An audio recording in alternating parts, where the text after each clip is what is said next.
കല്യാണത്തിനിടാൻ ഒരു ഡ്രസ്സ് പോലും പാകാവുന്നില്ല. പക്ഷേ വണ്ണം വെച്ചെന്നാ തോന്നുന്നത്. ഇന്ന് മുതൽ ഡയറ്റ് ചെയ്ത് വണ്ണം കുറച്ചിട്ട് തന്നെ കാര്യം. ഇനി ഞങ്ങൾ എല്ലാരും KFC പോയെന്ന് ഫുഡ് കഴിക്കാൻ. നീ വരുന്നുണ്ടോ? ഇല്ലടി, ഞാൻ വരുന്നില്ല, ഞാൻ ഡയറ്റില്ല. തേടി ഒരു ദിവസം ഫുഡ് കഴിച്ചെന്ന് വെച്ച് വണ്ണം ഒന്നും വെക്കാൻ പോകുന്നില്ല. Bucket chicken, crispy chicken, chicken popcorn, chicken ബർഗറൊക്കെ കഴിച്ച് നമുക്ക് അടിച്ച് പൊളിക്കാതെ വാടി. ആ ശരിയടി, ഞാൻ വരാം. അമ്മ ഇന്ന് കഴിക്കാൻ എന്താ ഉണ്ടാക്കിയേ? കരിമീൻ വറുത്തത്, കരിമീൻ പൊള്ളിച്ചത്, മാമ്പഴ പുളിശ്ശേരി, ചെമ്മീൻ റോസ്റ്റ്, അയിലക്കറി, പിന്നെ കുറുക്കൊലത്തു. അമ്മയ്ക്കറിയാലോ ഞാൻ ഡയറ്റിലാണ്, പിന്നെ എന്തിനാ ഇതൊക്കെ ഉണ്ടാക്കിയേ?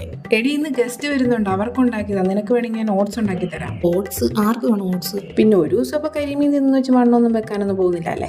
ഏതായാലും അമ്മ ഉണ്ടാക്കിയതല്ലേ, എടുത്തു വെക്കാൻ, കുളിച്ചിട്ട് വരാം. ഇന്ന് ആരെന്ത് പറഞ്ഞാലും ശരി, ഞാൻ ഡയറ്റ് ചെയ്തിരിക്കും.